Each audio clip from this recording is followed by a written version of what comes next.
إن الحمد لله نحمده ونستعينه ونستغفره ونعوذ بالله من شرور أنفسنا ومن سيئات أعمالنا من يهده الله فلا مضل له ومن يضلل فلا هادي له وأشهد أن لا إله إلا الله وحده لا شريك له وأشهد أن محمدا عبده ورسوله أما بعد فإن خير الحديث كتاب الله وخير الهدي هدي محمد صلى الله عليه وسلم وشر الأمور محدثاتها وكل محدثة بدعة وكل بدعة ضلالة وكل ضلالة في النار. قال الله تبارك وتعالى إن الصلاة تنهى عن الفحشاء والمنكر وقال النبي صلى الله عليه وسلم وصلوا كما رأيتموني أصلي. میرے محترم دینی بھائیوں، اللہ رب العالمین کی توفیق سے آج سے اس عنوان کے تحت ہم اپنا یہ کورس شروع کر رہے ہیں. اس سے پہلے وضو سے متعلق ایک مختصر سا کورس ہم نے دیکھا تھا، اور اب اسی سلسلے کو آگے بڑھاتے ہوئے اس کی تکمیل کرتے ہوئے ہم نماز سے متعلق مسائل دیکھیں گے. پچھلے درس میں ہم نے نماز کے فضائل دیکھے تھے، اور آج سے ہم نماز کے مسائل یا نماز کا طریقہ قرآن و سنت کی روشنی میں یہ کورس آج سے ہم شروع کریں گے.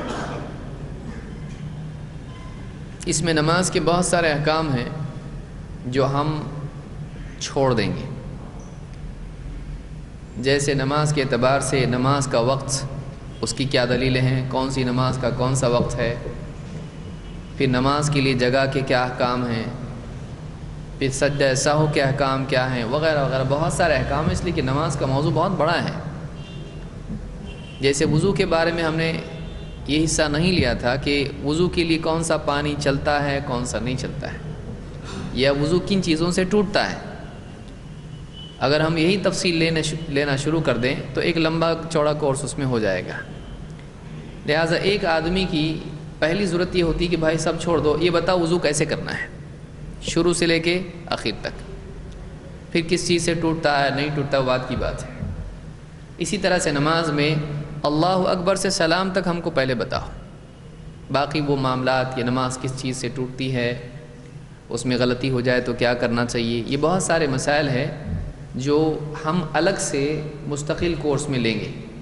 جیسے نماز کے 100 مسائل، ایسا کوئی کورس ہم لے سکتے ہیں کہ جو اس میں چیزیں نہیں آئیں وہ اس میں ہم انشاءاللہ کور کرنے کی کوشش کریں گے.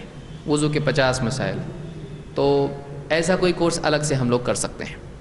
لیکن اس میں مقصود یہاں پر ہمارا یہی ہے کہ وضو کے بعد اب نماز تکبیر سے لے کے سلام تک، اللہ اکبر سے لے کے یا قبلہ رخ ہونے سے لے کے تکبیر سے لے کے السلام علیکم ورحمۃ اللہ السلام علیکم ورحمۃ اللہ، یہاں تک کہ نماز کیسے پڑھنا چاہیے اور اس کی کیا دلیلیں ہیں.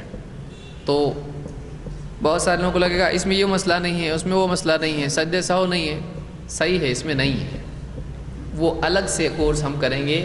مستقل سجدہ سہو کے احکام پورا ایک کورس ہو سکتا ہے، کیونکہ ہمارا جو کورس ہوتا ہے آپ جانتے ہیں، اس سے پہلے وضو کے بارے میں بعض لوگوں کو وضو کا کورس، لیکن وضو کے 40 سے زیادہ باب اس میں آ گئے.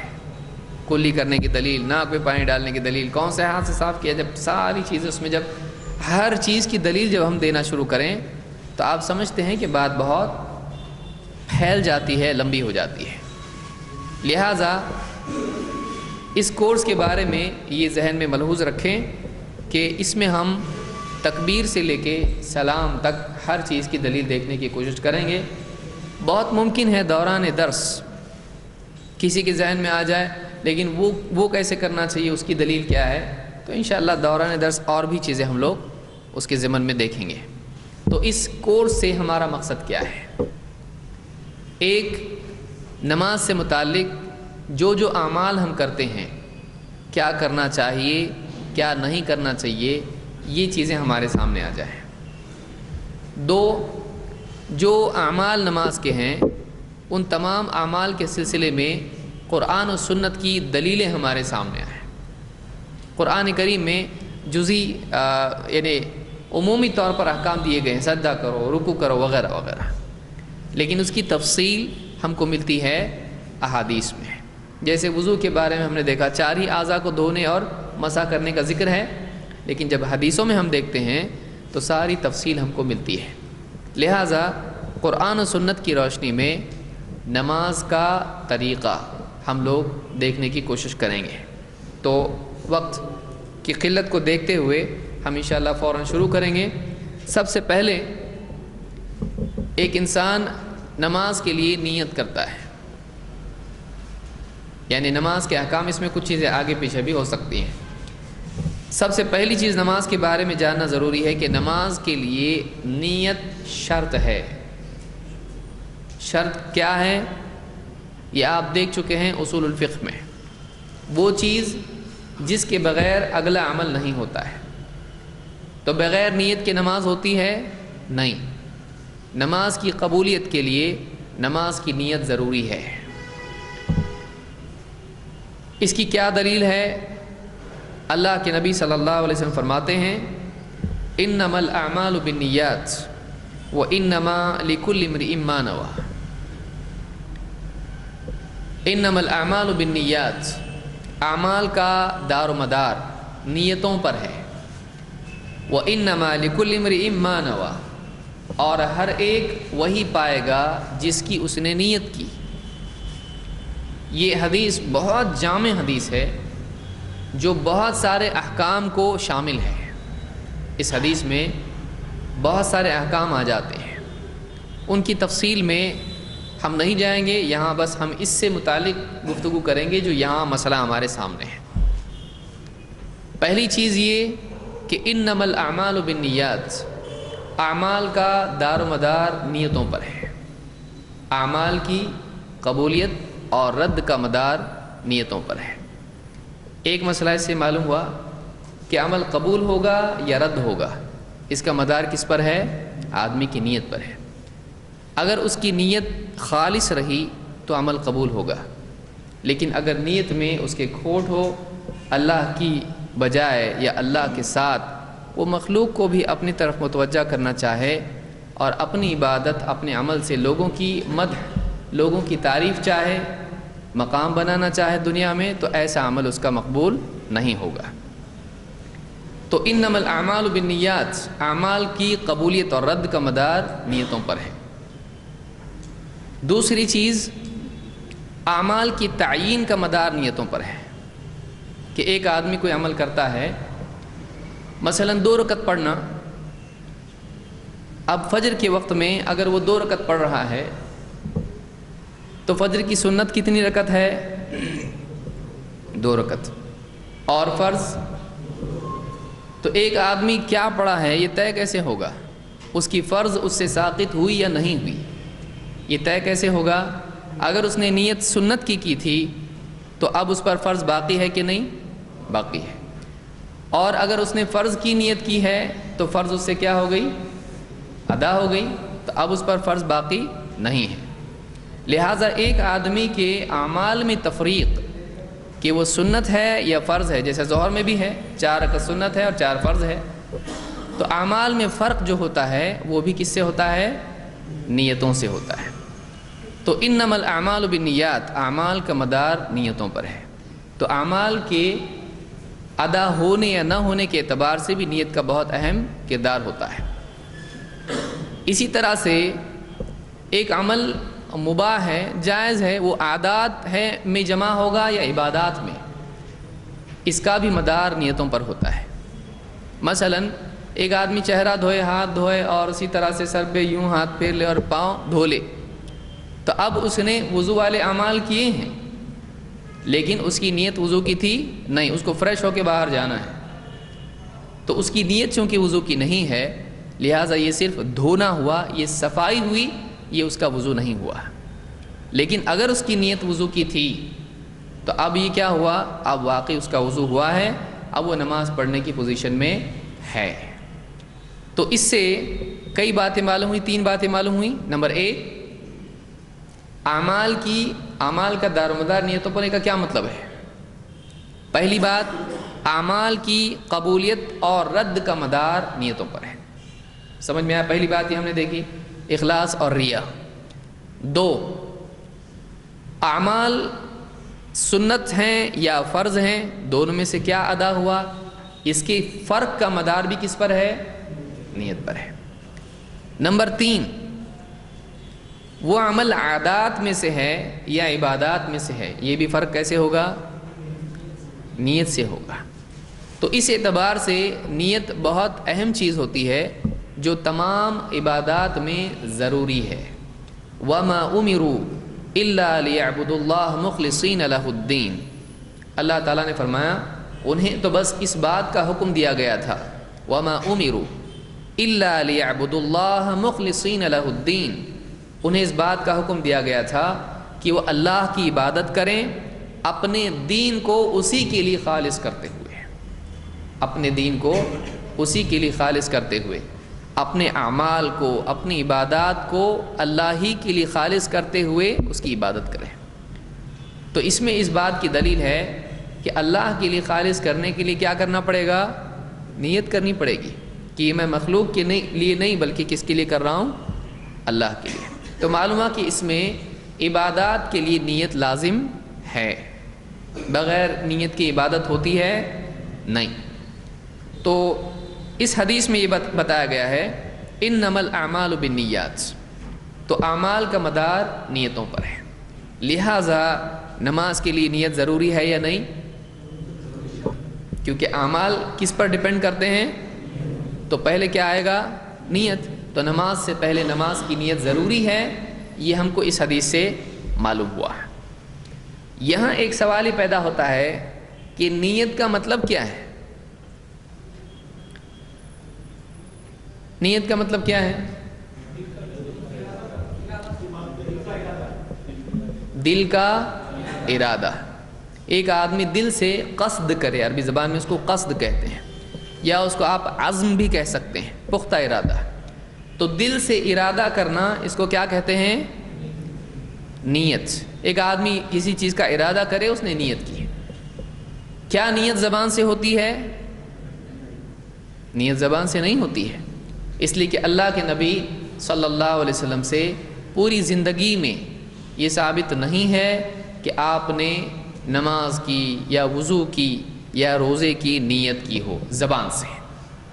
حالانکہ نیت کرنا ضروری ہے. یہاں پہ بتایا آپ نے انما الاعمال بالنیات، اعمال کا مدار نیتوں پر ہے، لیکن اللہ کے نبی صلی اللہ علیہ وسلم نے کبھی بھی اپنی پوری زندگی میں اپنی زبان سے اس طرح سے نماز کے لیے نیت نہیں کی.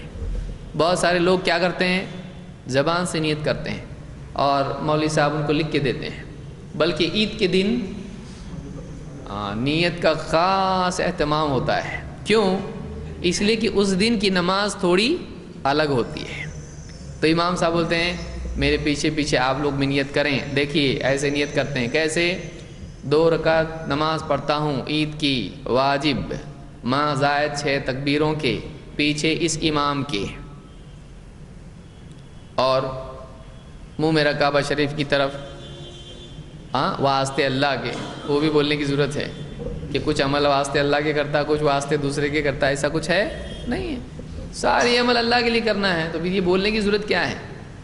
تو ایک آدمی اس طرح سے نیت کرتا ہے. ابھی اس کو ڈیٹیل اتنا اللہ کو دینے کی ضرورت ہے کیا؟ نہیں، اللہ کو سب معلوم ہے. یہ اللہ کے لیے بول کے اگر غیر اللہ کے لیے پڑھے تو کیا اس کی چھٹی ہو جائے گی؟ نہیں. اگر اللہ کے لیے بولتا ہے لیکن دل میں نیت کسی اور کے لیے ہے تو وہ عمل اللہ کے لیے شمار نہیں ہوگا. تو معلوم ہوا کہ نیت اس کی خالص تھی.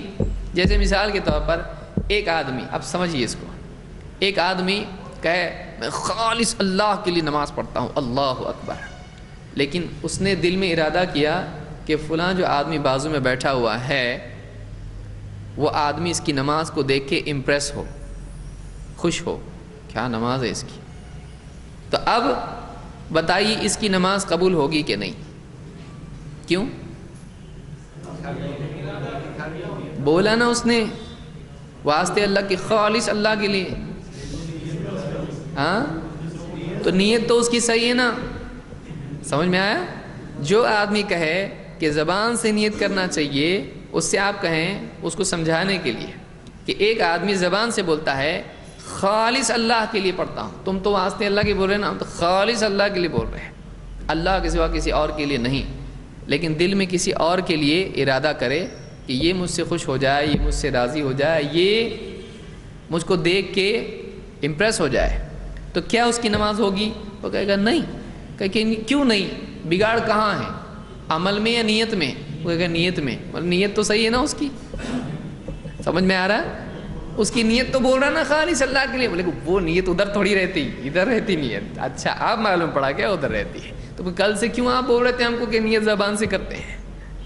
تو نیت دل کے ارادے کا نام ہے، زبان سے اس کا اظہار ہوتا ہے، اور دین میں نماز سے پہلے زبان سے نیت کرنا کوئی ثابت نہیں ہے۔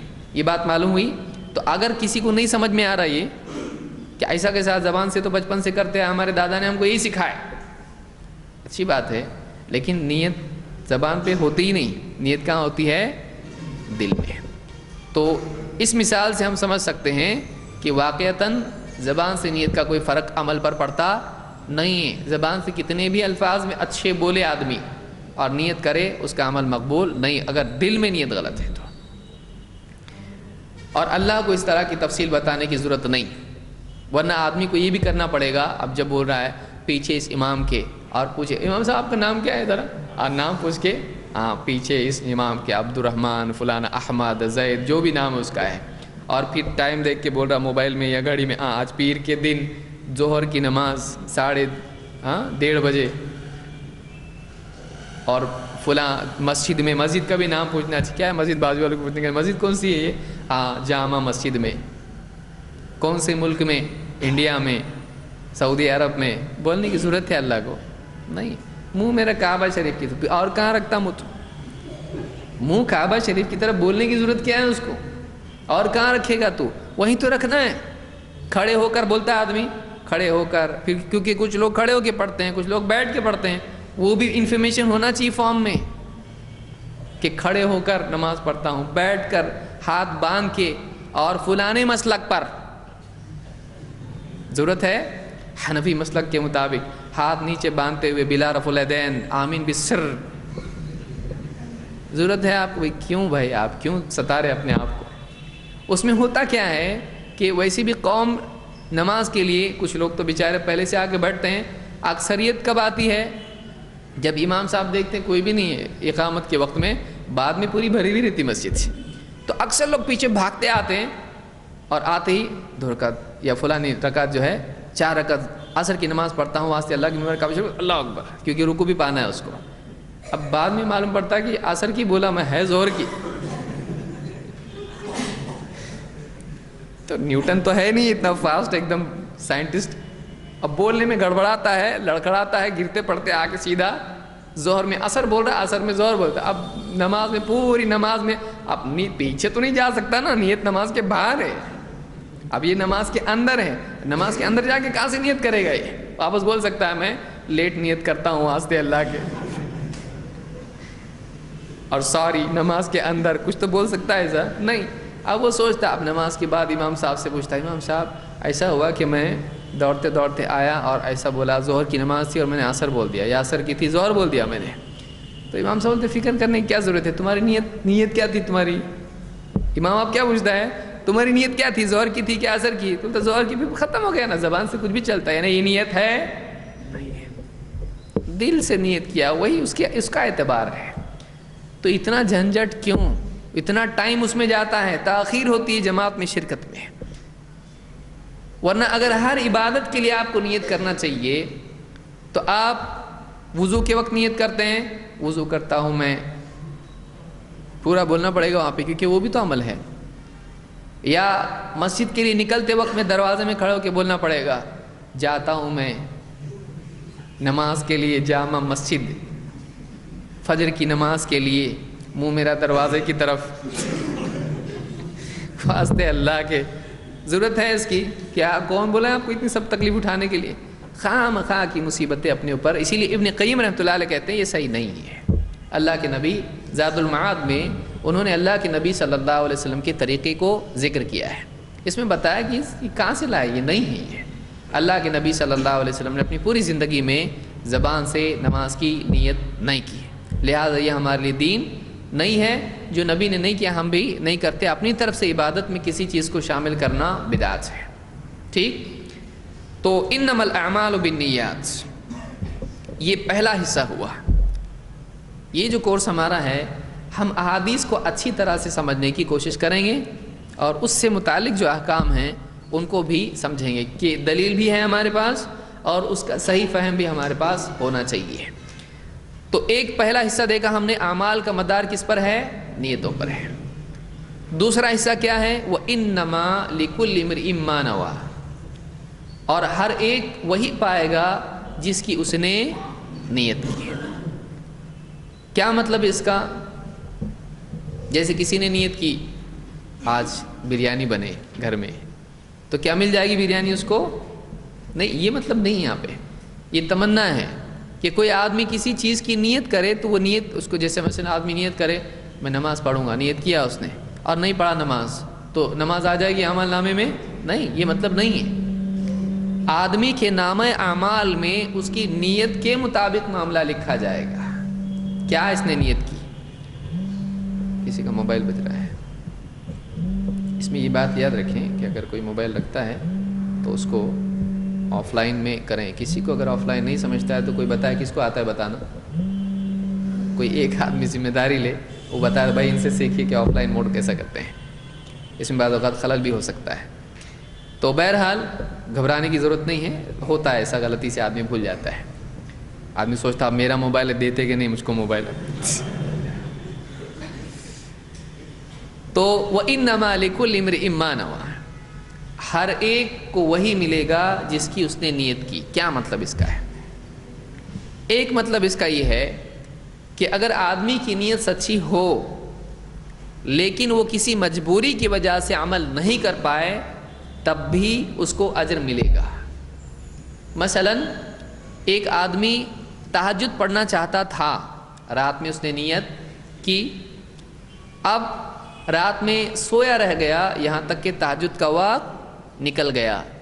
تو اس نے چونکہ نیت سچی کی تھی لیکن وقت نکل گیا تہجد کا، تو اب اس کو تہجد کا ثواب ملے گا کہ نہیں؟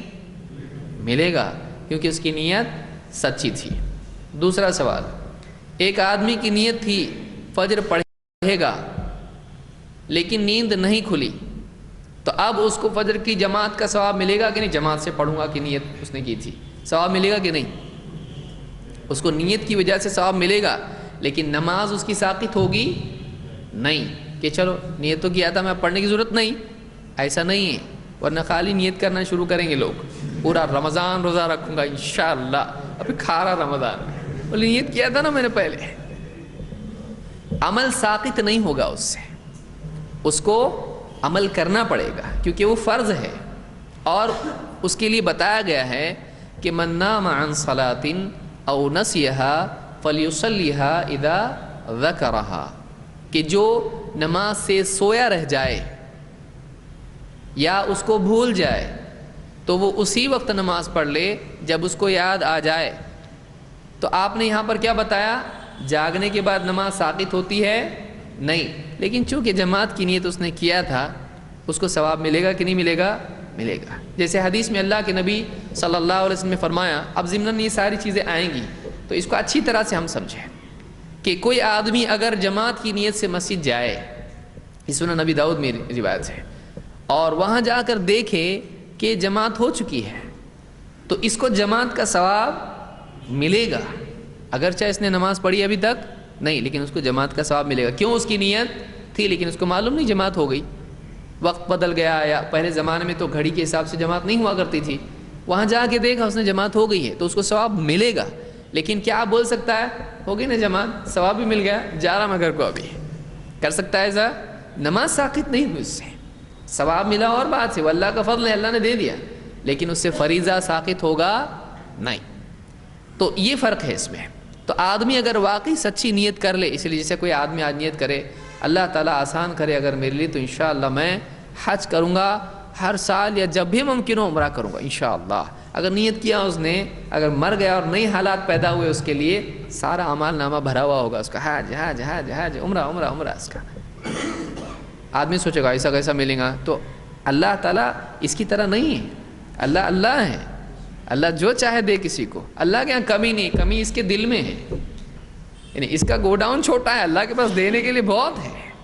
اللہ کے پاس بہت کچھ ہے. آدمی واقعی سچی نیت کرے. اسی لیے اللہ کے نبی صلی اللہ علیہ وسلم کے زمانے میں بعض صحابہ ایک سفر میں تھے، جنگ کے سفر میں تھے.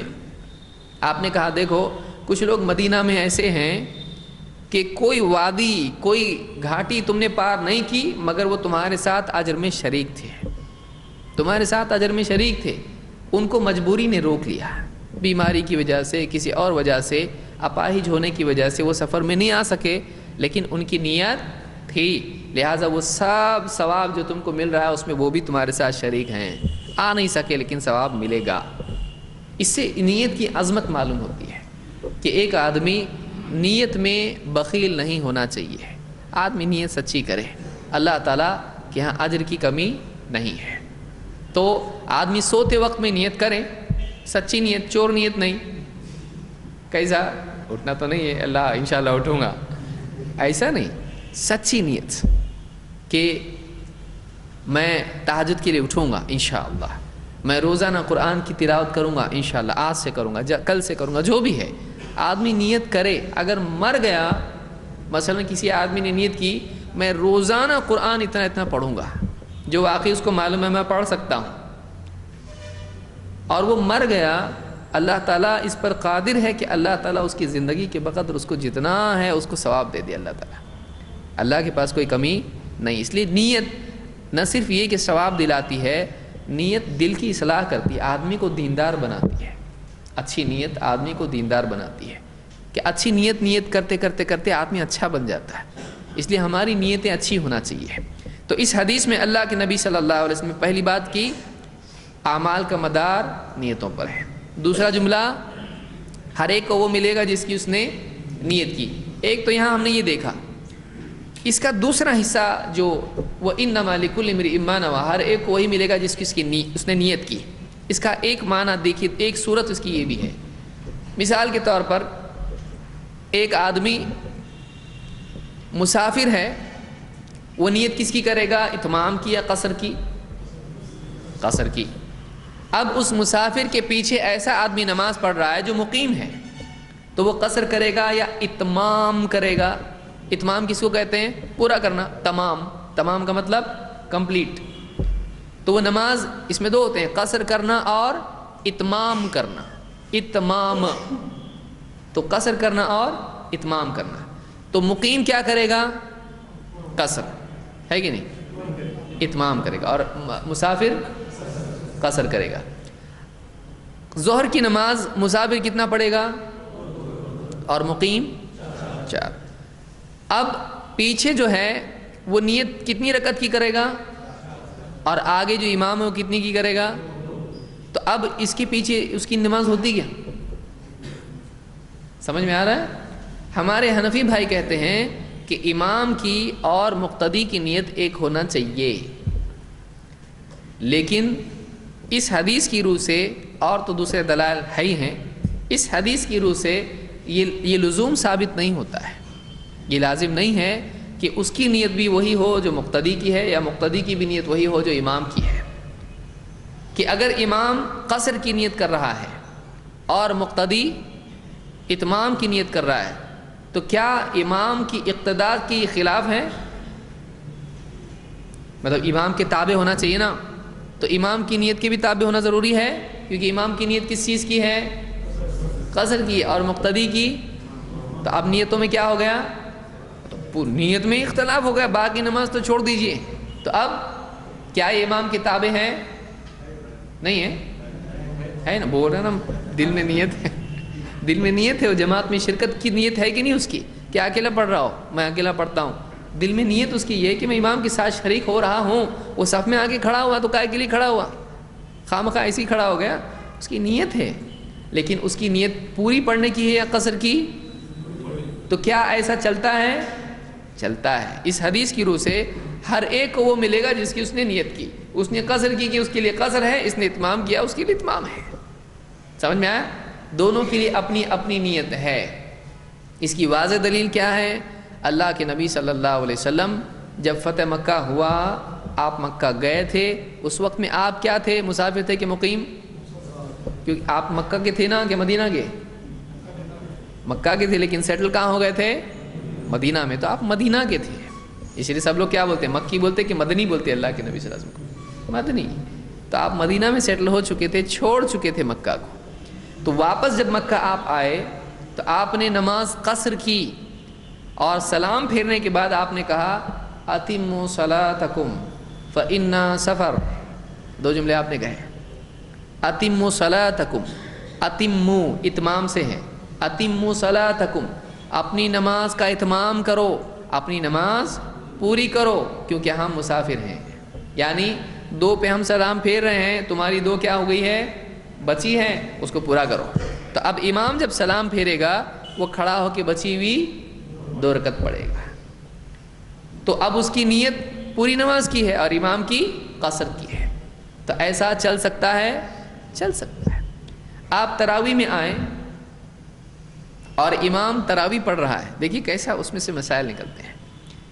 اب تراویح والا امام کیا کر رہا ہے؟ 2 رکعت پڑھ رہا ہے, اور آپ کی عشاء کی نماز نہیں ہوئی ہے. تو اب آپ اکیلے جا کے عشاء پڑھیں, آپ کی مرضی. اور اگر آپ جماعت کے ساتھ شریک ہونا چاہیں تاکہ جماعت میں رہوں, تو اب آپ کیا کریں گے؟ کیا آپ کو نیت تراویح کی کرنا ہے؟ نہیں. کیا آپ عشاء کی نیت کر کے تراویح کے ساتھ شریک ہو سکتے ہیں؟ ہو سکتے ہیں. تو اب امام کی نیت فرض کی ہے؟ نہیں, اس کی نیت سنت کی ہے کہ تراویح کی نماز کیا ہے؟ نفل کہو آپ, سنت کہو, ایک ہی بات ہے, کیونکہ فرض کے بعد یا تو نفل ہوتا ہے سنت ہوتا ہے, ایک ہی بات ہوتی ہے وہ. تو امام جو نماز پڑھ رہا ہے وہ فرض نہیں ہے, اور یہ جو نماز پڑھ رہا ہے وہ کون سی ہے؟ فرض ہے. تو اب وہ نیت فرض کی کر رہا ہے, اور امام کی نیت کس کی ہے؟ تراویح کی. چلے گا ایسا؟ نہیں چلے گا؟ چلے گا. وَإِنَّمَا لِكُلِّ امْرِئٍ مَّا نَوَىٰ, ہر ایک کے لیے وہی ہے جس کی اس نے نیت کی ہے. اس نے تراویح کی نیت کی, اس کے لیے تراویح ہے. اس نے فرض کی نیت کی, عشاء کی, اس کے لیے عشاء ہے. تو اب وہ کیا کرے گا؟ 2 رکعت کے بعد میں باقیہ 2 رکعت کے لیے سلام پھیر کے باقی 2 پڑھے گا, 2 انسٹالمنٹ میں نہیں, بلکہ اس کو سلام نہیں پھیرنا ہے جب امام سلام پھیر دے, اور وہ سلام کے بعد کیا کرے گا؟ کھڑا ہو کر اپنی بقیہ نماز پوری کر کے پھر اگلی 2 رکعت میں پھر وہ شریک ہو جائے گا تراویح کے اعتبار سے. اگر اس کو سنت پڑھنا ہے تو وہ اکیلا پڑھے گا, تراویح میں نہیں, کیونکہ سنت جماعت سے پڑھنا ثابت نہیں ہے. سمجھ میں آ رہا ہے؟ سنت بھی بولیں گے جہاں اس کا بھی ثواب ملتا ہے, نہیں. جو فجر کی سنت, ظہر کی سنت, جو بھی سنتیں ہیں, ان کی سنت کیا ہے؟ ان سنتوں کی سنت کیا ہے؟ اکیلے پڑھنا, جماعت سے نہیں. لہٰذا وہ اکیلا پڑھ کے پھر تراویح کے لیے ان کے ساتھ امام کے ساتھ شامل ہو گئے. یہ سمجھ میں آیا؟ اس کی بھی دلیل کیا ہے؟ متنفل کے پیچھے مفترض کی نماز ہوتی ہے. بخاری نے روایت کیا ہے اور مسلم میں بھی ہے کہ معاذ ابن جبل رضی اللہ تعالیٰ عنہ, ایک حدیث میں اتنا جا رہا ٹائم اپنا, معاذ ابن جبل رضی اللہ عنہ اللہ کے نبی صلی اللہ علیہ وسلم کے پیچھے عشاء کی نماز پڑھ لیتے تھے, پھر اپنی قوم میں جاتے تھے اور قوم کے امام یہی تھے, تو ان کو یہ نماز پڑھاتے تھے. کون سی؟ 2 عشاء ہوتی نہیں.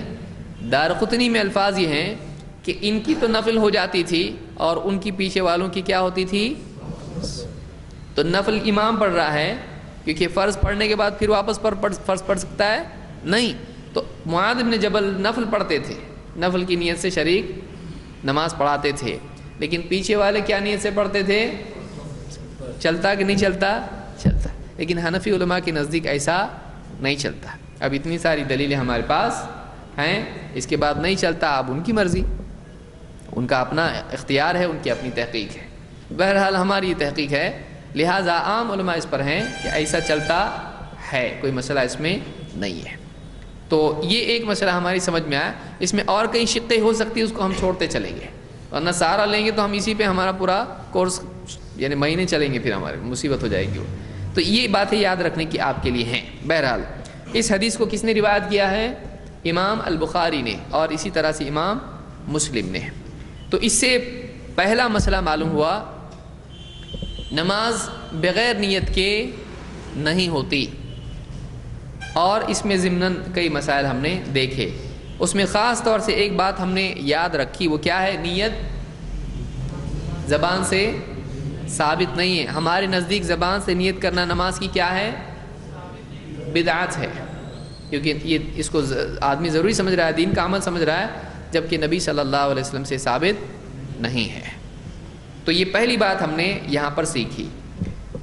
اب نماز کے لیے نیت کے بعد ایک اور مسئلہ جو استقبال قبلہ جس کو آپ کہتے ہیں، قبلہ کی طرف استقبال کے مطلب کیا ہے؟ فیس کرنا، اس کی طرف رخ کرنا، استقبلہ سے ہی. تو قبلے کی طرف رخ کرنا یہ نماز میں لازم ہے، اس کے بغیر نماز ہوتی ہے؟ نہیں ہوتی ہے. کہیں بھی آدمی نماز پڑھے قبلہ رخ ہو کے، دوسری طرف قبلے سے ہٹ کے نماز پڑھے تو نماز ہوگی؟ نہیں ہوگی. اس کے لیے لازم ہے کہ قبلے کی طرف رخ کر کے شروع تا اخیر نماز ختم ہونے تک وہ قبلے کی طرف رخ رکھے، ورنہ نماز اس کی نہیں ہوگی. یہ جو ہے ہمارا قبلہ ہے، کوئی آدمی ادھر نماز پڑھے، کوئی ادھر پڑھے، کوئی ادھر پڑھے، ایسا نہیں چلے گا. قبلے ہی کی طرف دنیا میں کہیں بھی آدمی ہو اس کو رخ کرنا لازم ہے. اب آئیے دیکھتے ہیں اس کی کیا دلیل ہے، ہم کیوں قبلہ رخ ہوتے ہیں اور قبلہ کیا ہے. قرآن کریم میں اللہ تعالیٰ نے ایک آیت میں سورہ البقرہ کی آیت نمبر 144 اس میں فرمایا قَدْ نَرَا تَقَلُّبَ وَجْهِكَ فِي السَّمَاءِ فَلَنُوَلِّيَنَّكَ قِبْلَةً تَرْضَاهَا فَوَلِّ وَجْهَكَ شَطْرَ الْمَسْجِدِ الْحَرَامِ وَحَيْثُ مَا كُنْتُمْ فَوَلُّوا وُجُوهَكُمْ شَطْرَهُ. کیا معنی ہے؟ قد یقیناً نرا تقلب وجهك فی السماء، اے نبی، خطاب کس سے ہے؟ اللہ کے نبی صلی اللہ علیہ وسلم سے. اے نبی، ہم نے آپ کے چہرے کا بار بار آسمان کی طرف اٹھنا دیکھ لیا. بار بار آپ آسمان کی طرف دیکھتے ہو، ہم نے دیکھ لیا آپ کو. فَلَنُوَلِّيَنَّكَ قِبْلَةً تَرْضَاهَا، تو لیجئے ہم آپ کو اس قبلے کی طرف پھیر دیتے ہیں جس میں آپ کی رضا ہے، آپ کی مرضی جو قبلے کی ہے آپ کو ہم ہمیشہ کے لیے اسی طرف پھیر دیتے ہیں. کہاں کی ہے؟ فَوَلِّ وَجْهَكَ شَطْرَ الْمَسْجِدِ الْحَرَامِ، تو آپ اپنے چہرے کو مسجد حرام کی طرف پھیر دیجئے. وَحَيْثُ مَا كُنْتُمْ، اب خطاب دیکھیے تبدیل ہو رہا ہے. پہلے کس سے بات ہو رہی تھی؟ نبی صلی اللہ علیہ وسلم سے. اب اچانک نبی صلی اللہ علیہ وسلم سے تبدیل ہو کے خطاب کس سے ہو رہا ہے؟ وَحَيْثُ مَا كُنْتُمْ، تو تم سب، اب کس سے بات ہو رہی ہے؟ سارے ایمان والوں سے. وَحَيْثُ مَا كُنْتُمْ، تم سب جہاں کہیں ہو، یعنی دنیا میں، گھر میں، مسجد میں، سفر میں، کہیں بھی تم رہو. وَحَيْثُ مَا كُنْتُمْ، تم جہاں کہیں رہو. فَوَلُّوا وُجُوهَكُمْ شَطْرَهُ، تو اپنا چہرہ اسی سمت رکھا کرو. کس سمت میں؟ مسجد حرام. تو یہ حکم نبی کے لیے ہے یا امتیوں کے لیے؟ سبھی کے لیے. یہ نبی کے لیے بھی ہے اور ساری امت کے لیے بھی ہے. اس میں کئی باتیں ہیں جو ضمناً ہم دیکھ سکتے ہیں. نمبر 1، اللہ تعالیٰ آسمان پر ہے. کیوں؟ دائیں بائیں آگے پیچھے کیوں نہیں؟ اوپر آسمان کی طرف. تو اللہ کے رسول صلی اللہ علیہ وسلم کا آسمان کی طرف بار بار دیکھنا یہ بتاتا ہے کہ اللہ کے نبی صلی اللہ علیہ وسلم کا بھی عقیدہ تھا کہ اللہ اوپر ہے، سارے آسمانوں سے اوپر. آسمان میں نہیں، اللہ آسمانوں کے اوپر ہے. انشاءاللہ قریب ہی ہم لوگ یہ عنوان بھی شروع کرنے والے ہیں، اللہ کہاں ہے، اور اس میں سارے دلائل اور پھر اس میں سارے شک شبہات، اس کے کیا جوابات ہیں، مستقل ایک کورس کی صورت میں انشاءاللہ ہم لوگ اس کو کریں گے. بہرحال تو اس سے معلوم ہوتا ہے کہ اللہ تعالیٰ آسمانوں پر ہے. اس لیے اللہ کے نبی صلی اللہ علیہ وسلم بار بار اوپر دیتے. اللہ سے فیصلہ آ جائے، فیصلہ آ جائے، فیصلہ آ جائے، لو فیصلہ. قد نرى تقلب وجهك في السماء، ہم نے بار بار آپ کے چہرے کا آسمان کی طرف پلٹنا اٹھنا دیکھ لیا۔ تو لیجئے فَلَنُوَلِّيَنَّكَ قِبْلَةً تَرْضَاهَا، تو لیجئے آپ کو ہم پھیر دیتے ہیں اس قبلے کی طرف، یہاں قبلے کا لفظ آیا قِبْلَةً تَرْضَاهَا، جو آپ کی مرضی ہے، آپ کی مرضی کے اعتبار سے ہم آپ کے قبلہ کر دیتے ہیں۔ تو معلوم یہ ہوا کہ اللہ کے نبی صلی اللہ علیہ وسلم چاہتے تھے، کیا چاہتے تھے؟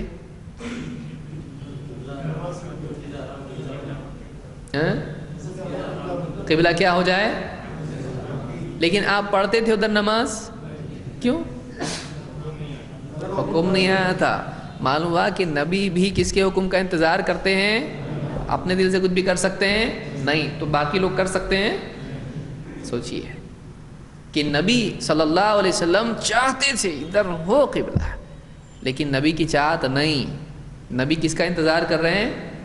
اللہ قبلہ بدل دے، آپ کی چاہت ہے، اس لیے کہ ترضاہ میں اشارہ خود ہے، آپ کی رضا اس قبلے میں تھی، لیکن پھر بھی آپ اپنے آپ کو تبدیل کر سکتے تھے نہیں، کیوں؟ اللہ کا حکم نہیں آیا۔ تو آپ سوچئے اپنے دل سے ہم شریعت بنا سکتے ہیں کچھ بھی؟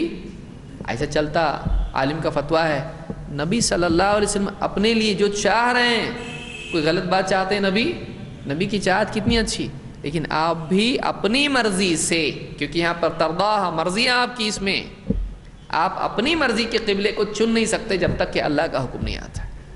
تو آپ سوچئے باقی لوگوں کا کیا؟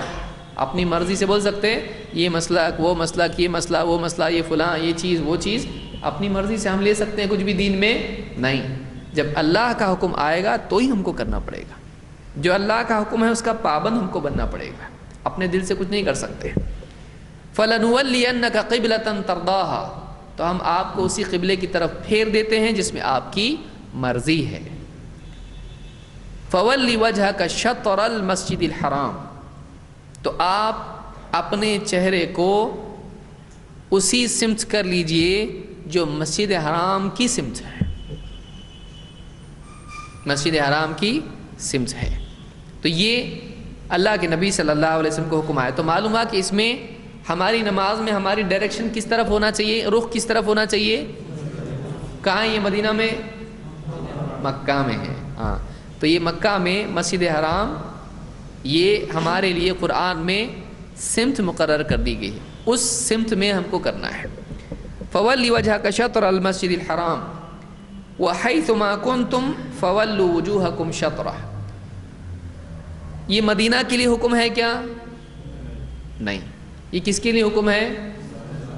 وَحَيْثُ مَا كُنْتُمْ، تو اب مسلمانوں سے خطاب ہے کہ تم سب مسلمان دنیا میں کدھر بھی رہو، تم کو رخ کہاں کرنا پڑے گا؟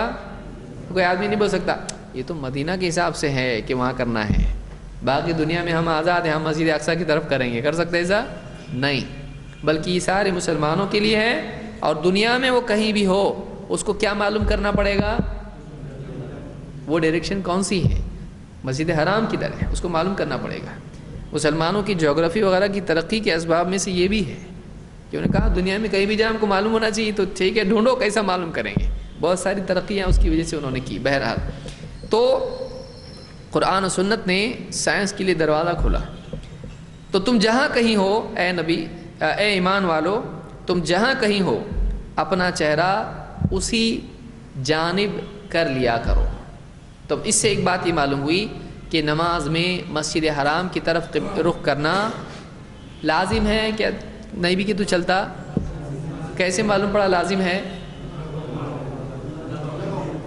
حکم دیا تو حکم لازم ہوتا ہے۔ ہم پڑھ چکے ہیں کہ الامر يدل علی الوجوب، جب حکم ہوتا ہے تو وہ حکم لازم کے لیے ہوتا ہے۔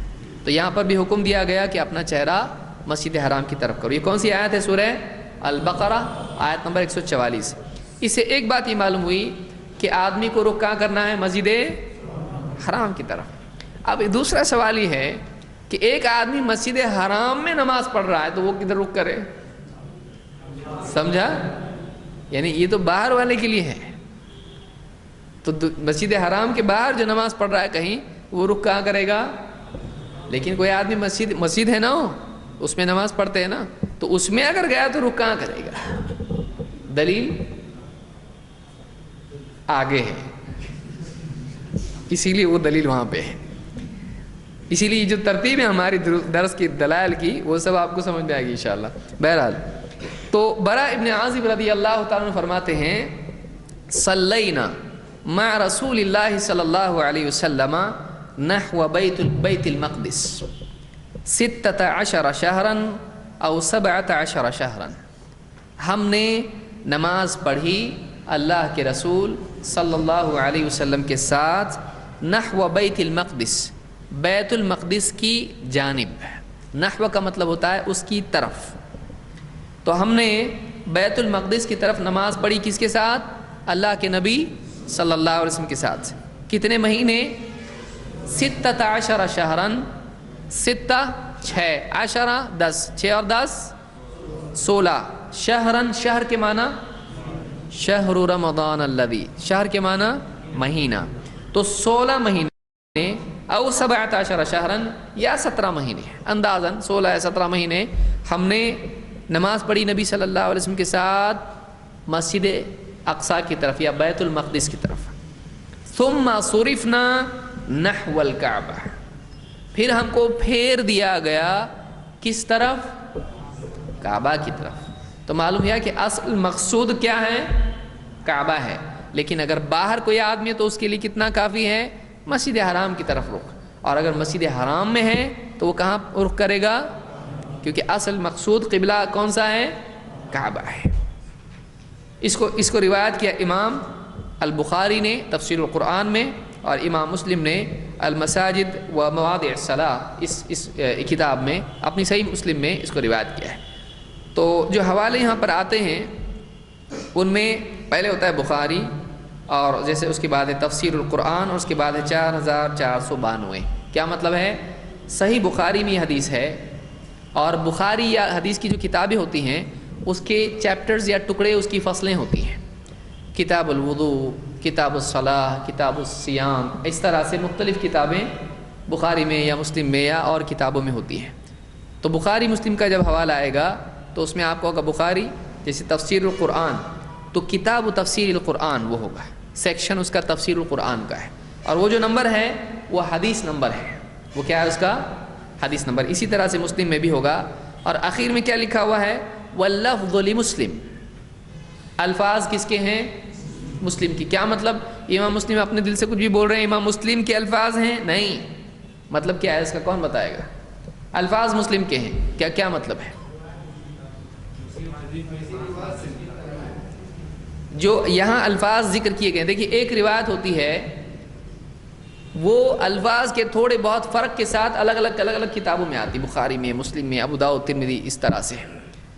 اب ان کے الفاظ میں فرق ہوتا ہے، تھوڑا بہت الفاظ کا فرق اس میں ہوتا ہے. جیسے انما الاعمال بالنیات، حدیث ایسی بھی آئے گی العمل بالنیہ، اس لفظ سے بھی روایت آئی ہے بخاری میں. تو اب الفاظ کا فرق ہو سکتا ہے، تو اب اس میں سے کتاب میں حدیث لینے والے کو کوئی ایک لفظ والی روایت لینی پڑتی ہے. تو احتیاط کی وجہ سے وہ لکھتا ہے کہ یہ روایت تو بخاری میں بھی ہے، مسلم میں بھی ہے، لیکن الفاظ کا کیا ہے؟ اس میں فرق ہے، تھوڑے بہت فرق کے ساتھ آیا ہے. لیکن پھر ہم نے جو یہاں پر روایت نقل کی ہے وہ کس کتاب کے الفاظ ہیں؟ مسلم کے الفاظ ہیں. تو کوئی آدمی بخاری میں ان الفاظ سے ڈھونڈے گا، ان الفاظ سے اس کو نہیں ملے گا. اس کو الفاظ یہ ایگزیکٹلی یہ الفاظ کس کتاب میں ملیں گے، لیکن تھوڑے فرق کے ساتھ یہ روایت کہاں ہے؟ بخاری میں بھی ہے. سمجھ میں آیا؟ تو الفاظ کے فرق سے یہ نہیں کہا جاتا ہے بخاری میں نہیں ہے، کہتے ہیں یہ بخاری میں بھی ہے، مسلم میں بھی ہے، لیکن الفاظ میں تھوڑا بہت فرق ہے. لیکن یہ الفاظ کس کتاب کے ہیں؟ مسلم کے ہیں. بہت سارے علماء اس کو ضروری بھی نہیں سمجھتے ہیں. جیسے آپ مشکات پڑھیں گے تو مشکات میں، مشکات بعد کے دور کی کتاب ہے جس میں ان کتابوں کے حوالے ہوتے ہیں، اس میں لکھا ہوتا ہے یہ بخاری میں بھی ہے، مسلم میں بھی ہے. ریاض الصالحین آپ پڑھیں گے اس میں بھی آپ کو ملے گا متفق علیہ، یہ حدیث بخاری مسلم دونوں میں. حالانکہ الفاظ میں بہت فرق ہوتا ہے، لیکن محدثین علماء دونوں کتابوں میں تھوڑے بہت فرق کے ساتھ الفاظ آئے ہیں، وہ دونوں کا حوالہ دے دیتے ہیں. اس میں کوئی پرابلم ہے نہیں. کوئی آدمی ڈھونڈے گئے الفاظ تو بخاری میں نہیں ملے مجھ کو، تو کوئی مصیبت اس میں پہاڑ ٹوٹنے والا نہیں سر کے اوپر کوئی. تو یہ کتاب کے الفاظ جو ہیں یہ مسلم کے ہیں حدیث کے الفاظ، لیکن حدیث دونوں کتابوں میں ہے. یہ بنیادی باتیں جو آگے آپ کو یاد رکھنا ہے. ٹھیک ہے، تو اس سے ایک ہی بات معلوم یہ ہوئی کہ مسجد حرام کا حکم اللہ نے دیا ہے، اور اس کا معنی سمجھا کون؟ اللہ کے نبی صلی اللہ علیہ وسلم. تو مسجد حرام کی طرف پھیرنے کا مطلب کیا ہے؟ کعبہ اصلاً ہے، لیکن باہر جو جتنے بھی لوگ ہیں وہ سب کے سب کس طرف رخ کریں گے؟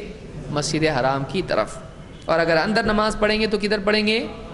کعبہ کی طرف. ٹھیک ہے. اس میں ایک شبہ جو بہت سارے غیر مسلموں کا ہوتا ہے وہ یہ کہ آپ لوگ کعبے کو سجدہ کرتے ہو. ہم بتوں کو کرتے ہیں، آپ کعبے کو. تو یہاں پر اس آیت میں اور اس حدیث میں یہ بات واضح ہوتی ہے کہ ہم کعبہ کو سجدہ نہیں کرتے ہیں، بلکہ ہم نماز میں ہم کو رخ کہاں کیا جائے. اگر واقعی کعبہ کو سجدہ کرتے تو پہلے دوسری طرف نماز پڑھتے، تو کیا پہلے بیت المقدس کو سجدہ کرتے تھے؟ نہیں، پہلے اس طرف منہ کر کے نماز پڑھتے تھے.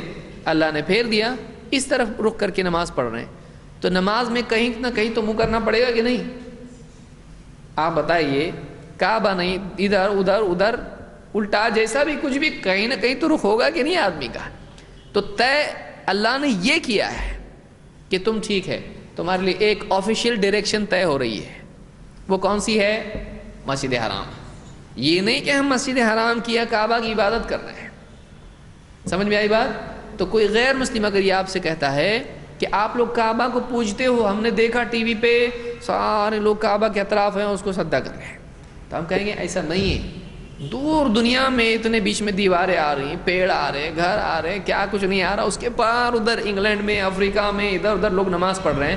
کتنی ساری چیزیں بیچ میں آ رہی ہیں، کیا سب کو سجدہ کر رہا ہو؟ تو پھر کعبہ کو کہاں سے کر رہا ہو؟ سمجھ میں آ رہی بات؟ کہ جتنی چیزیں بیچ میں آ رہی اور صف کے پیچھے ایک کے پیچھے ایک صف ہے، تب کل کو آدمی بولے گا آگے والے امام سب کو سجدہ کرتے، ان کے پیچھے والے ان کو سجدہ کرتے، ان کے پیچھے والے ان کو سجدہ کرتے. ایسا ہے؟ نہیں ہے. تو ہمارے مسجد حرام تو بہت دور گئی، ہمارے سامنے میرے چاچا کھڑے ہوئے ہیں، اللہ اکبر، تو اس کے پیچھے میں کھڑا ہوں، چچا کے پیچھے، تو کیا میں چچا کو سجدہ کر رہا ہوں؟ نہیں، ہماری نیت اس کی ہے ہی نہیں. تو معلوم ہوا کہ ہماری نیت کعبہ کی بھی نہیں ہے. سجدہ ہم کعبہ کو بھی نہیں کر رہے ہیں، اور چچا کو بھی نہیں کر رہے ہیں، اور امام صاحب کو بھی نہیں کر رہے ہیں. ہم سجدہ کس کو کر رہے ہیں؟ اس لیے قرآن میں سورہ قریش میں اللہ نے کیا فرمایا؟ فَلْيَعْبُدُوا رَبَّ هَذَا الْبَيْتِ. آپ لوگوں کو سورت یاد ہوگی، بہت سارے لوگوں کو، سبھی کو یاد ہوگی میں سمجھتا ہوں. فَلْيَعْبُدُوا رَبَّ هَذَا الْبَيْتِ. تو تم عبادت کرو اس گھر کے رب کی. سمپل. یعنی ہم عبادت اس گھر کی کر رہے ہیں؟ نہیں. کس کی کر رہے ہیں؟ تو قرآن میں خود ہے کعبہ کی عبادت نہیں ہے. اور نماز کیا ہے؟ عبادت ہے. تو ہم نماز کعبہ کی پڑھ رہے ہیں، ہم کس کی پڑھ رہے ہیں؟ سمجھ میں آیا؟ تو ہم کعبہ کو سجدہ نہیں کرتے ہیں. اگر کوئی آپ کو یہ پوچھتا ہے تو آپ کو یہ دو دلیلیں اس کو دینا پڑے گا. بیچ میں چاچا کو بھی آپ لاتے تو بہت اچھا ہے، اس کو اور جلدی سمجھ میں آئے گا. تو بہرحال یہ دو باتیں ہم نے، دو دلیلیں ہم نے یہاں پر دیکھی. اور آگے بڑھتے ہیں. نماز میں آپ قبلہ رخ ہوئے. اب یا تو آدمی نماز کھڑے ہو کے پڑھے گا، یا بیٹھ کے پڑھے گا، یا لیٹ کے پڑھے گا. اس کی کیسی کنڈیشن ہے اس پر ڈیپینڈ کرتا ہے.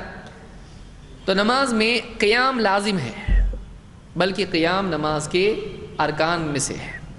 اور ظاہر بات ہے آدمی یعنی نماز شروع کر کے کھڑا نہیں ہوتا ہے. ہوتا ہے ایسا کہ بیٹھا ہے نماز پڑھنا چاہے اللہ اکبر، پھر اس کے بعد نماز میں کھڑا ہو رہا ہے. وہ ایسا نہیں ہوتا ہے. نماز سے پہلے آدمی کھڑا ہوتا ہے اور پھر اس کے بعد، اس لیے یہاں پر قیام پہلے، اگرچہ نماز کے اندر قیام ہے. تو قیام نماز میں لازم ہے. قیام کب کیا جائے؟ نماز شروع کر کے یا پہلے؟ تو آپ دیکھیے عمران ابن حسین، پہلے تو نماز میں قیام کی ہم شرعی حیثیت دیکھتے ہیں، اور اس میں کتنی صورتیں نماز کی ہو سکتی ہیں. اہل عذر کے لیے، یا جن کے اعذار ہیں کہتے ہیں، یا معذور جس کو ہم کہتے ہیں. معذور آپ سمجھتے ہیں جو نہیں پڑھ سکتا ہے کھڑے ہو کے، اس کے لیے کیا احکام ہے؟ آئیے دیکھتے ہیں کہ حدیث میں امام البخاری کی حدیث ہے. عمران ابن حسین رضی اللہ تعالیٰ عنہ فرماتے ہیں، یہ صحابی ہیں. حسین اور حسین میں فرق ہے؟ عربی میں حسین سین سے بھی آتا ہے اور صاد سے بھی آتا ہے. اب جو تجوید والا نہیں ہے وہ بولے گا دونوں ایک ہی, ہندی میں آپ کو کچھ سمجھ میں آنے والا نہیں. اس لیے آپ لوگ روزانہ عشاء کے بعد وقت نکالیے اور جو ہمارے یہاں پڑھانے والے تجوید ان کے پاس بیٹھیے. تو یہاں پر یہ حسین نہیں ہے, یہ کون ہے؟ عمران ابن حسین, یہ صاد والے ہیں. فرماتے ہیں قال کانت بی بواسیر, مجھ کو بواسیر کی بیماری تھی. بواسیر کی بیماری سبھی جانتے ہیں, مجھ کو بواسیر کی شکایت تھی. فسألت النبی صلی اللہ علیہ وسلم عن الصلاۃ, تو میں نے اس سلسلے میں اللہ کے نبی صلی اللہ علیہ وسلم سے سوال کیا, پوچھا. فقال صلی قائما, آپ نے کہا تم کھڑے ہو کے نماز پڑھو, قیام کرو نماز میں. صلی قائما, کھڑے ہو کر نماز پڑھو. فإن لم تستطع فقاعدا, اگر تم میں کھڑے ہونے کی استطاعت نہ ہو, اگر کھڑے ہو کر نہ پڑھ سکو تو پھر بیٹھ کر. قاعدا, قاعدہ جس پر سے ہم کہتے ہیں قاعدہ, قاعدے میں بیٹھا ہے. قاعدا, قاعد کا مطلب ہوتا ہے بیٹھا ہوا. قاعدہ عربی زبان میں بیٹھنے کو کہتے ہیں, جلسہ بھی آتا ہے اس کے لیے. فإن لم تستطع فقاعدا, اگر تو کھڑے ہو کر نہ پڑھ سکے تو بیٹھ کر پڑھ. فإن لم تستطع فعلى جنب, اور اگر اس کی بھی استطاعت نہ ہو, بیٹھ کر بھی نہ پڑھ سکے تو پھر کیا کر؟ لیٹ کر, کروٹ پر پڑھ. اس کو امام البخاری نے روایت کیا ہے کتاب الجمعہ میں.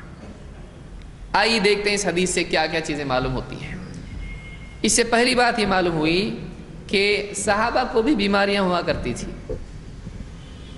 اور مسلمان کہاں جا رہا ہے؟ اللہ والوں کی درگاہ پہ شفا کے لیے.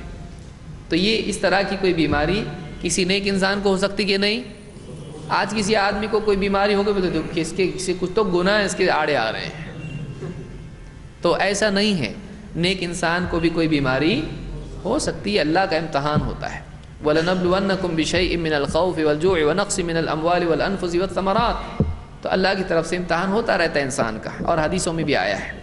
تو کہتے ہیں کہ مجھ کو بواسیر کی شکایت تھی.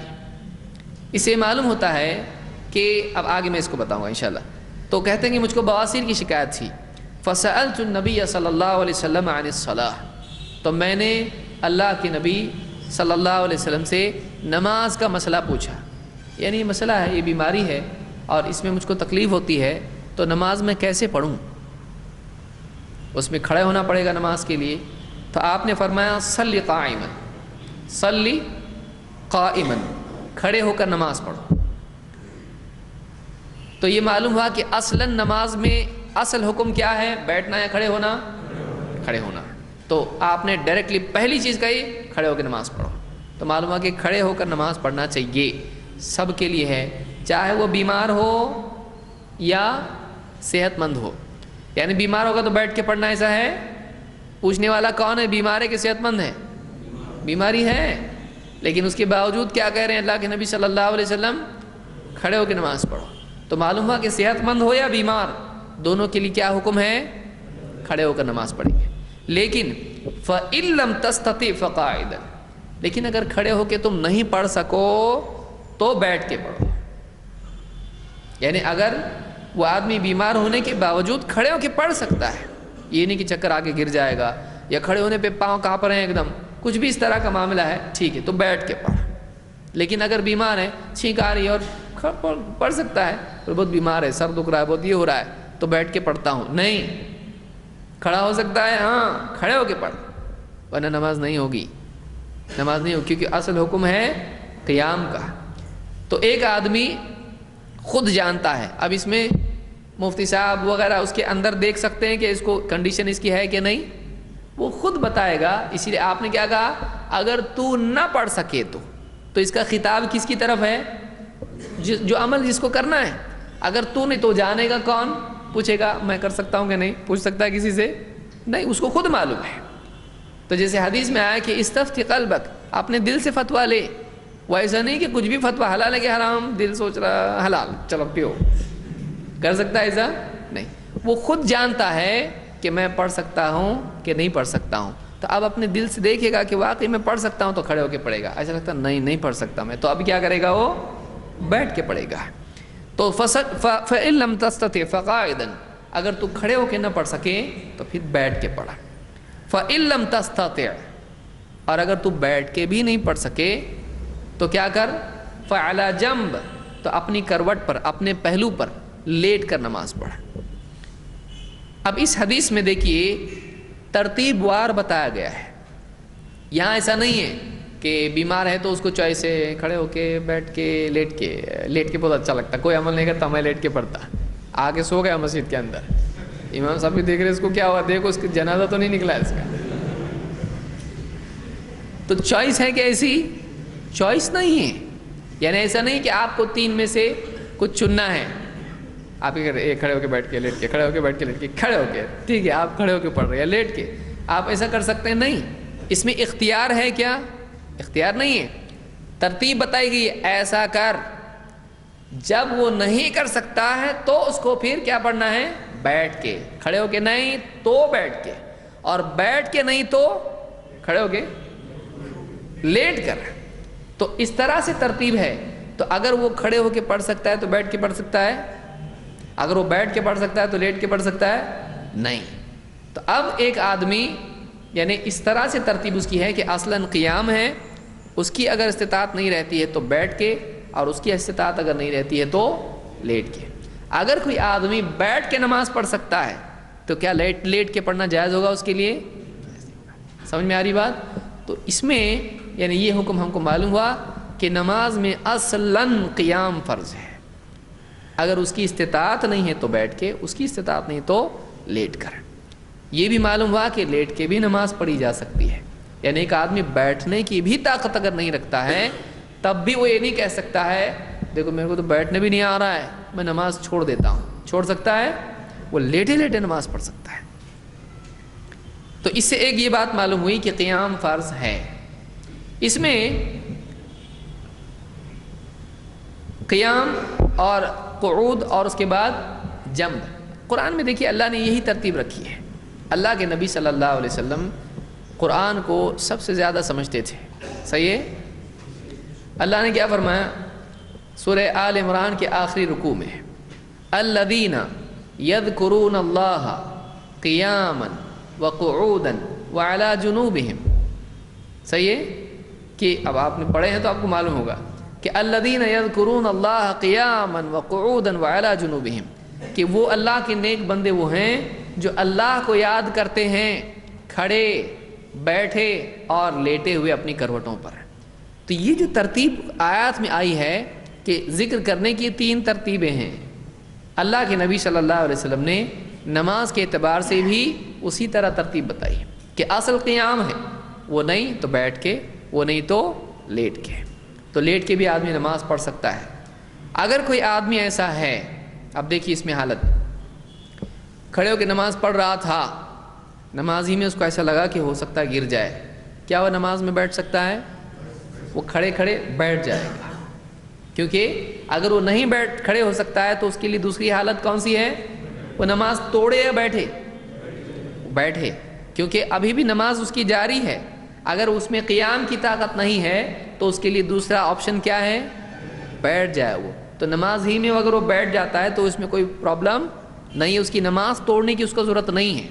لیکن تھوڑی دیر بیٹھے بیٹھے بیٹھے امام صاحب لمبا قیام کر رہے ہیں تراویح میں، اس کو تھوڑا اچھا لگا، اب اس کو لگ رہا ہے کہ میں قیام کر سکتا ہوں، تو واپس سے وہ کیا کرے گا؟ قیام کی حالت میں آئے گا. کیونکہ اب اس کے اندر قیام کی استطاعت ہے، اب اس کو کھڑا ہونا چاہیے. یا مثلاً پہلی رکعت میں اس کو لگا کہ میں کھڑے ہو کے نہیں پڑھ سکتا ہوں، بیٹھ گیا وہ. لیکن دوسری رکعت میں اس کو ایسا لگا کہ ٹھیک لگ رہا ہے ابھی، اب میں کھڑے ہو سکتا ہوں، تو دوسری رکعت کھڑے ہو کے پڑھ سکتا ہے. کوئی بولے گا اس پہلی بیٹھ کے بعد میں کھڑے ہو کے کون سی نماز نکالے؟ اس حدیث سے یہ بات آتی ہے کہ قیام اصل ہے. جب آدمی کی وہ حالت زائل ہوگی جس کی وجہ سے قیام نہیں کر سکتا تھا، اصل کی طرف لوٹنا پڑے گا. سمجھ میں آ رہا ہے یہ؟ تو ایک ایک حدیث سے دیکھیے ساری چیزیں ہمارے سامنے آتی ہیں. تو اس حدیث سے بات معلوم ہوئی. اس میں یہ بھی بات ہم کو سمجھ میں آتی ہے کہ اچھے آدمی کو بھی، نیک انسان کو بھی کوئی بیماری ہو سکتی ہے، اور دین میں اتنی رخصت ہے. اللہ رب العالمین نے ایسا دین ہم کو دیا ہے کہ جس میں انسانوں کی مجبوری کی پوری پوری رعایت ہے کہ ایک آدمی مطلب نہیں قیام کر سکتا ہے تو بیٹھ کے پڑھ سکتا ہے. یہ نہیں کہ تم کھڑے ہو کے پڑھنا پڑے گا، چاہے کچھ بھی تکلیف تم کو، چاہے تم چکر آ کے سر دیوار سے ٹکرا جائے تمہارا پہلی صف میں، تب بھی تم کو کھڑے ہو کے پڑھنا پڑے گا. ایسا ہے نہیں، بیٹھ کے پڑھو. اس سے ایک انسان کے پاس کوئی عذر باقی نہیں رہتا ہے. وہ نہیں بول سکتا کہ طبیعت ٹھیک نہیں اس لیے نماز نہیں پڑھ رہا. طبیعت ٹھیک نہیں ہے، بیٹھ کے پڑھ، لیٹ کے پڑھ تو، لیکن تو یہ نہیں بول سکتا کہ میری طبیعت ٹھیک نہیں ہے. تو قیام کی اہمیت اس سے ہم کو معلوم ہوئی. اس سے ایک اور مسئلہ بھی سامنے آتا ہے. مثلا ایک آدمی کشتی میں ہے، مچھیرے بھی ہوتے ہیں، بہت سارے مچھلی پکڑنے جاتے ہیں. اب وہ مچھیرے گئے ندی میں ناؤ لے کر، سمندر میں، دریا میں، جہاں بھی گئے.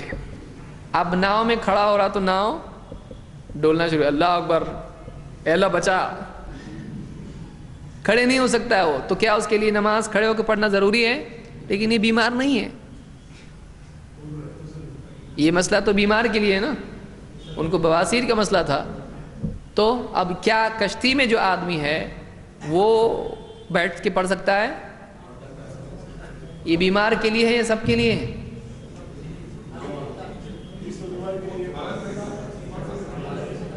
ہاں، حالات کے حساب سے پڑھ سکتا. کون بولا آپ کو؟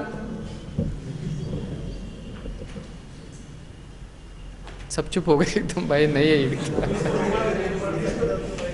ہاں، حدیث بیمار کے لیے ہے.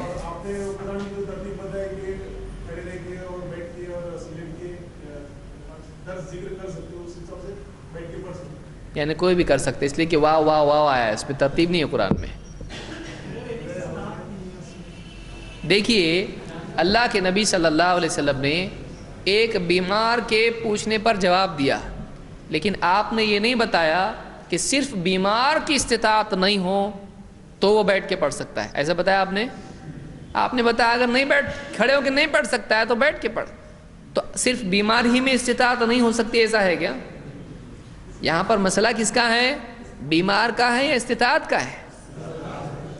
تو اصل مسئلہ استطاعت کا ہے، نہ کہ بیماری کا. تو اگر کوئی آدمی بیمار نہیں ہوتے ہوئے اگر استطاعت نہیں رکھتا ہے تب بھی اس کے لیے کیا مسئلہ اپلائی ہوگا کہ نہیں ہوگا؟ کیونکہ اصل مسئلہ کس کے بارے میں ہے؟ استطاعت کے بارے میں ہے، نہ کہ بیماری کے بارے میں ہے. سمجھ میں آ رہی بات؟ آپ نے کیا فرمایا؟ صلی قائما فإن لم تستطع. تو بیمار تو پہلے سے ہے، معلوم ہی ہے، لیکن بیمار کی بھی استطاعت اگر کھڑے ہو کے پڑھنے کی ہے تو کیا کرے گا؟ تو معلوم ہوا کہ یہ بیماری سے جڑا ہوا معاملہ نہیں ہے. اگر تو بیمار ہے تو بیٹھ کے پڑھ، اگر بیمار نہیں ہے تو کھڑے ہو کے پڑھ. تو کس سے جڑ گیا مسئلہ؟ لیکن بیمار کو کیا بول رہے ہیں؟ اگر تو اے بیمار، تو اس کو بھی کھڑے ہو کے پڑھنا پڑے گا، لیکن اگر تو کھڑے ہو کے نہیں پڑھ سکے تو کیا کر؟ تو معلوم ہوا کہ مسئلہ صرف بیمار سے جڑا ہوا نہیں ہے، مسئلہ کس سے جڑا ہوا ہے؟ استطاعت سے.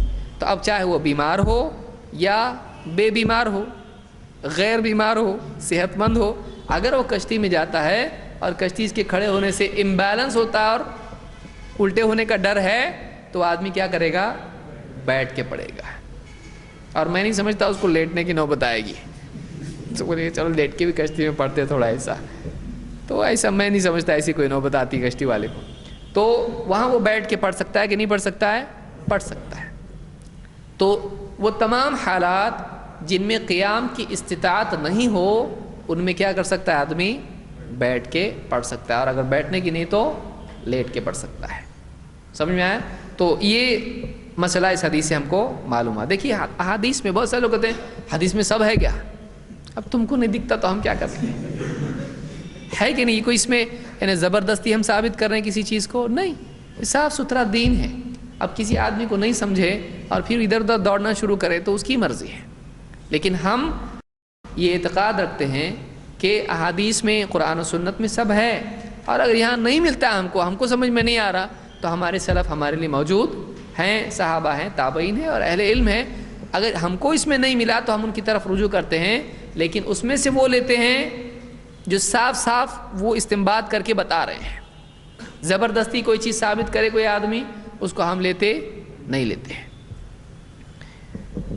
اس کے بعد اور ایک مسئلہ ہے کہ قیام میں جب آدمی کھڑا ہوگا اس کے بعد اس کی نگاہ کہاں ہو.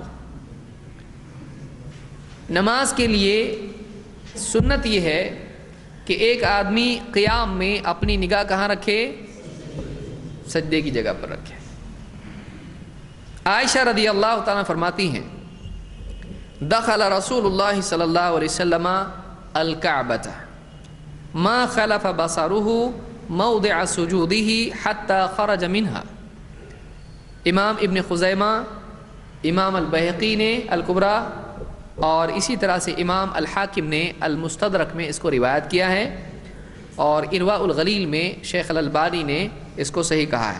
الارواء کا مطلب ہوتا ہے ارواء الغلیل. یہ کتاب ہے جس میں حدیثوں کے بارے میں کون سی حدیث کن کتابوں میں ہے اور وہ حدیث سند کے اعتبار سے کیسی ہے، صحیح ہے، ضعیف ہے. یہ شیخ ناصر الدین الالبانی کی کتاب ہے، اور جو اس دور کے بہت بڑے پچھلی صدی کے بڑے علماء میں سے گزرے ہیں، تو محدثین میں سے گزرے ہیں، جن کا نام سنتے ہی بہت سارے ہمارے مقلد بھائی ناراض ہو جاتے ہیں. کیوں؟ اس لیے کہ انہوں نے اتنا کام کر کے گئے کہ آج ہم بتا سکتے ہیں یہ حدیث آپ بتا رہے ہیں نا وہ ضعیف ہے، تو بولتے ہیں ہاں البانی کی وجہ سے تم لوگ ایسا کر رہے ہو، کیونکہ شیخ البانی نے بہت ساری جھوٹی ضعیف حدیثیں کھول کے وضاحت کر دی، یہ حدیث ضعیف ہے، یہ حدیث ضعیف ہے، یہ حدیث ضعیف ہے. تو اب ظاہر بات ہے جس کے مسئلے ضعیف ثابت ہو رہے ہیں اس کو خوشی ہوگی، اس کو تکلیف ہوگی.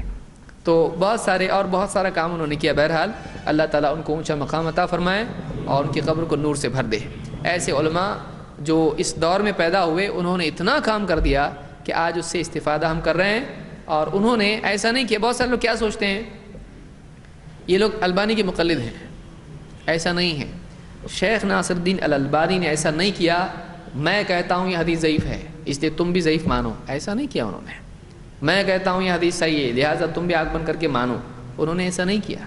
انہوں نے کیا کیا، یہ حدیث ایسی ہے، یہ الفاظ ہیں، اس کی یہ سند ہے، یہ اتنی کتابوں میں ان سندوں سے آئی ہے، اس میں یہ راوی ہے، اس راوی کو امام احمد، امام فلاں، امام بخاری، امام ابن معین وغیرہ وغیرہ نے اس راوی کو ایسا کہا ہے، تو قاعدے سے یہ حدیث ضعیف ہوئی.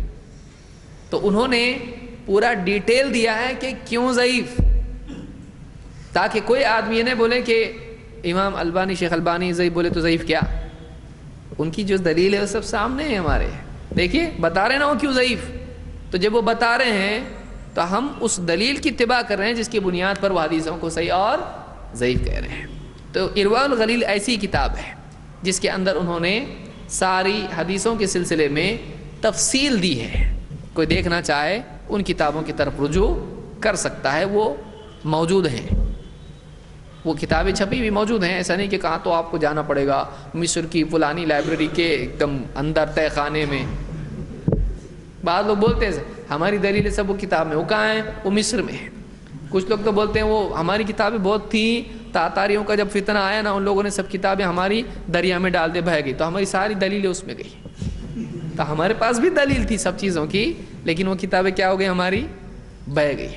تو ایسے لوگوں کو کہنا چاہیے ہم نے ان کا رد بھی لکھا تھا، وہ بھی اس میں بہہ گئی.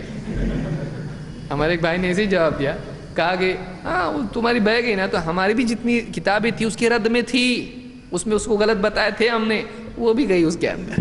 اگر تمہارا صحیح تو پھر ہمارا بھی صحیح ہے. کچھ بھی ایسا بولتے گئے. تو اس حدیث سے یہ بات معلوم ہوتی ہے کہ اللہ کے نبی صلی اللہ علیہ وسلم کعبہ میں گئے، لہٰذا کعبہ میں جانا جائز ہے کہ نہیں؟ جائز ہے. اللہ کے نبی صلی اللہ علیہ وسلم کعبہ میں گئے اور وہاں پر آپ نے نماز پڑھی. اس حدیث میں اس کی تفصیل نہیں ہے، لیکن بخاری مسلم کی عام روایات ہیں کہ اللہ کے نبی صلی اللہ علیہ وسلم کعبہ میں جب گئے تو وہاں پر آپ نے 2 رکعت نماز پڑھی تھی. تو کعبہ میں جا کر آپ نے نماز پڑھی.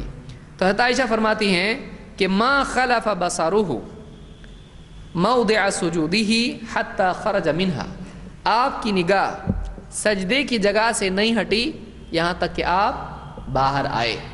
تو کعبہ میں آپ گئے اور وہاں پہ جو نماز آپ نے پڑھی تھی اس نماز میں آپ کی نگاہ کہاں تھی؟ یہ اس باب میں سب سے صحیح روایت ہے. اس کے علاوہ بھی اور روایت ہیں لیکن سند کے اعتبار سے وہ صحیح نہیں ہے. لہٰذا اس روایت سے یہ بات معلوم ہوتی ہے کہ نماز میں انسان کی نگاہ کہاں ہونا چاہیے؟ سجدے کی جگہ پر. تو اللہ کے نبی صلی اللہ علیہ وسلم، اب کوئی آدمی کہے کعبہ میں نماز پڑھے تو یہ حکم ہے کہ سجدے کی جگہ پر ہونا چاہیے. باہر کہیں بھی دیکھ سکتے ہیں سامنے سے کون آ رہا، مسجد میں کتنے پنکھے ہیں، بہت سارے لوگ ایسا کرتے ہیں. یہ صحیح ہے؟ یہ خلاف سنت ہے کہ نگاہ کو کہاں رکھنا چاہیے؟ اپنے سجدے کی جگہ پر. یہ نہیں کہ سارے سجدوں کی جگہ پر دیکھیں، اپنا سجدہ جو سامنے ہے. اور یہ نہیں کہ آدمی نماز میں جو ہے سامنے سے آنے والوں کو بھی دیکھے. کبھی کبھی کچھ لوگ ہوتے ہیں جو تھوڑا سا شرارتی ہوتے ہیں، کوئی دیکھ رہا ہو سامنے تو اس کو کہتے کیا بات ہے نیچے دیکھو، وہ بھی نیچے دیکھتا ہے.